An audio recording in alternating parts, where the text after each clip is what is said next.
बिहार में मंत्रियों के मुकदमों पर बवाल जारी।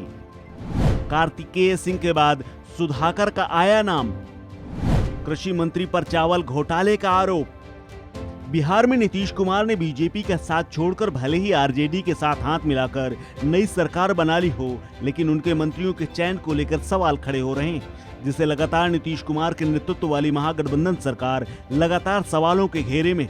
पहले कानून मंत्री कार्तिकेय सिंह को लेकर विवाद हुआ, फिर विभागीय मीटिंग में रिश्तेदारों की एंट्री चर्चा का विषय बनी। उसके बाद अब कृषि मंत्री सुधाकर सिंह भी विवादों में आ गए हैं, क्योंकि सुधाकर सिंह पर साल 2013 में करोड़ों रुपए का चावल के गबन का आरोप लगा था। घोटाले का केस नीतीश कुमार के नेतृत्व वाली एनडीए सरकार में ही हुआ था। हालांकि मामला सामने आने के बाद मंत्री सुधाकर सिंह ने इन सभी आरोपों को झूठा बताया है। क्या है मामला? सरकार में कृषि मंत्री बने सुधाकर सिंह आरजेडी के प्रदेश अध्यक्ष वरिष्ठ नेता जगनंदा सिंह के बेटे। सुधाकर सिंह बक्सर की रामगढ़ सीट से विधायक है।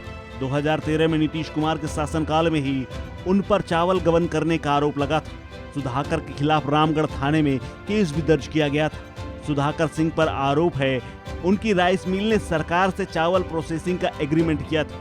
सरकार की ओर से चावल आया, उसका उन्होंने गबन कर लिया और वापस नहीं किया। इस चावल घोटाले में 80 से ज्यादा एफआईआर दर्ज हुई थी, जिसमें कई आरोपी बनाए गए थे। कृषि मंत्री सुधाकर सिंह ने अपने ऊपर लगे सभी आरोपों को गलत बताया है। मीडिया से बात करते हुए सुधाकर सिंह ने कहा, ये आरोप सही नहीं है, इस पर कोर्ट फैसला करेगा। अब तक की सुनवाई हमारे पक्ष में है। हाई कोर्ट ने एक टिप्पणी की थी इस मामले में और सरकार को फटकार भी लगाई थी। अदालत ने कहा था कि राइस मिलों को जो चावल प्रोसेस करने के लिए मिला था, उसे वापस लेना सरकार की ड्यूटी है। यह सरकार की लापरवाही है कि उसने चावल वापस नहीं लिए।